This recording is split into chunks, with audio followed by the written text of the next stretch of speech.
This is OwlUp, where learning happens in minutes, not hours. For a deeper journey, explore all our courses at owlup.co. Now, let's dive in.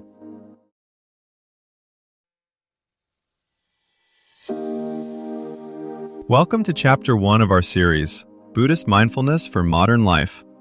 In this episode, titled The Foundation of Mindful Living, we'll explore the core principles of Buddhist mindfulness and how they can transform your everyday experience. So, whether you're a beginner or looking to deepen your practice, let's dive in. Right now, as you listen, your brain is quietly rewiring itself. Some scientists say just a few minutes of deliberate awareness each day can reshape areas that handle stress and focus. So here's the real puzzle. If change is always happening, why not learn to steer it? Most of the time, we don't notice this ongoing reshaping. We just feel its effects as my personality, my temper, or that's just how I am on Mondays. But Buddhist mindfulness starts from a radical claim.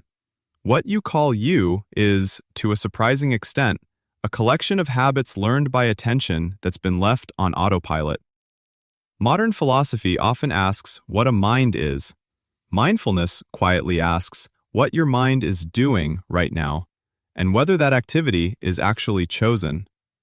Clinical research has begun catching up, showing that simple, repeated practices can shift patterns of anxiety, mood, and even the sense of being overwhelmed.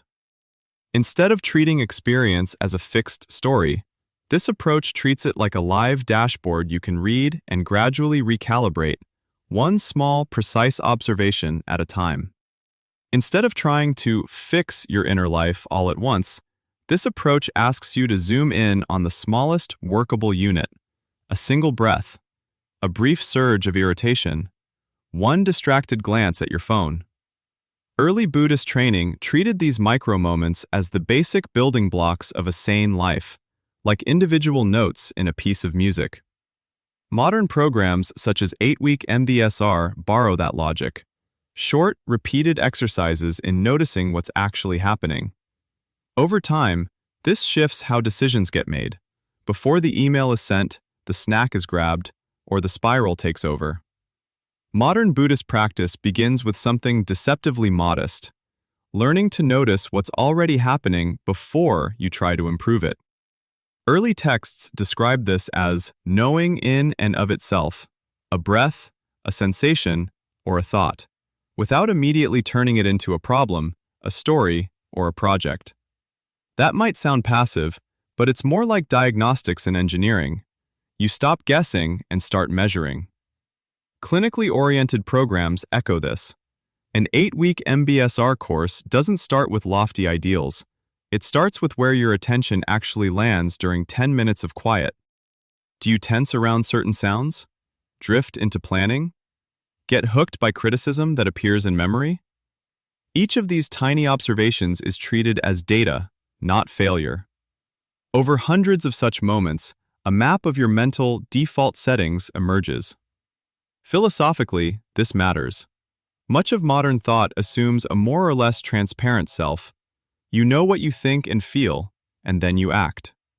Mindful observation exposes a gap between what you think you're doing and what's really happening in those small intervals before action. You might sincerely endorse patience, yet watch your jaw clench every time a notification pings. You might value honesty, yet notice how quickly you rehearse excuses when you're late. The practice isn't to shame these gaps, but to make them visible enough that alternative responses become genuinely available. This is where the disciplined, non-reactive stance becomes crucial. If every noticed impulse immediately triggers judgment, I'm terrible at this, I'm so weak, the old patterns simply reassert themselves under a spiritual label. Early Buddhist instructions emphasize a kind of lucid friendliness, staying close to the raw feel of a moment while consciously softening the urge to fix or flee it. Contemporary research suggests this blend of clarity and kindness is exactly what shifts how the brain tags experiences as threatening or manageable.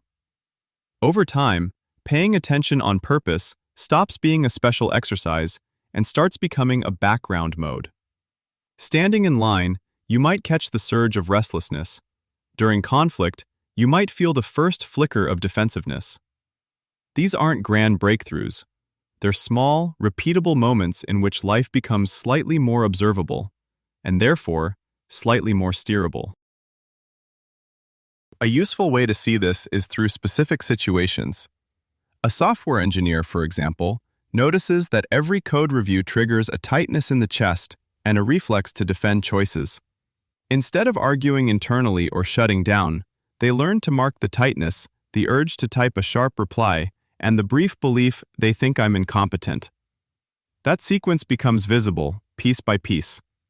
Or consider a parent stuck in traffic with a restless child in the back seat.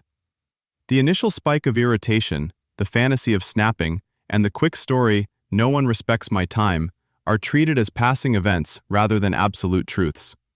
Over weeks, this kind of quiet tracking changes what counts as normal.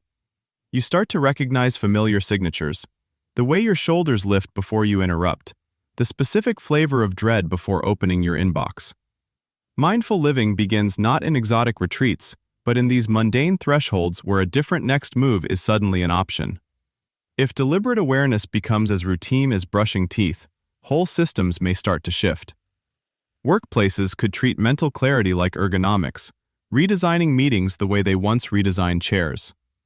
Courts might consider whether someone acted from automatic reaction or trained stability. Even cities could track collective reactivity the way they monitor air quality, asking not just how busy citizens are, but how steadily they're meeting their own lives.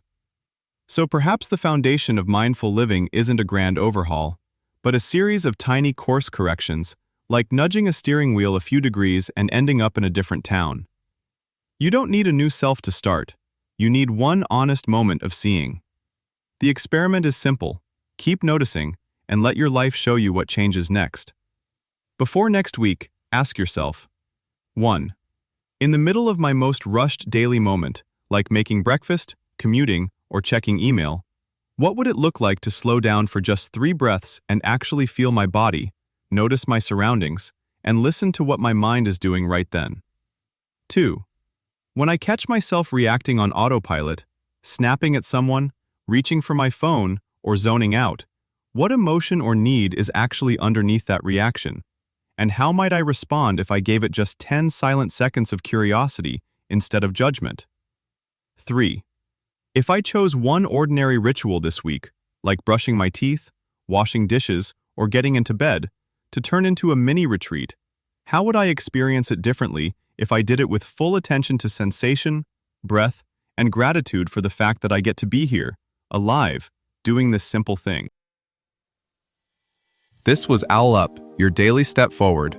To keep learning with structured courses and more insights, go to owlup.co. Until tomorrow!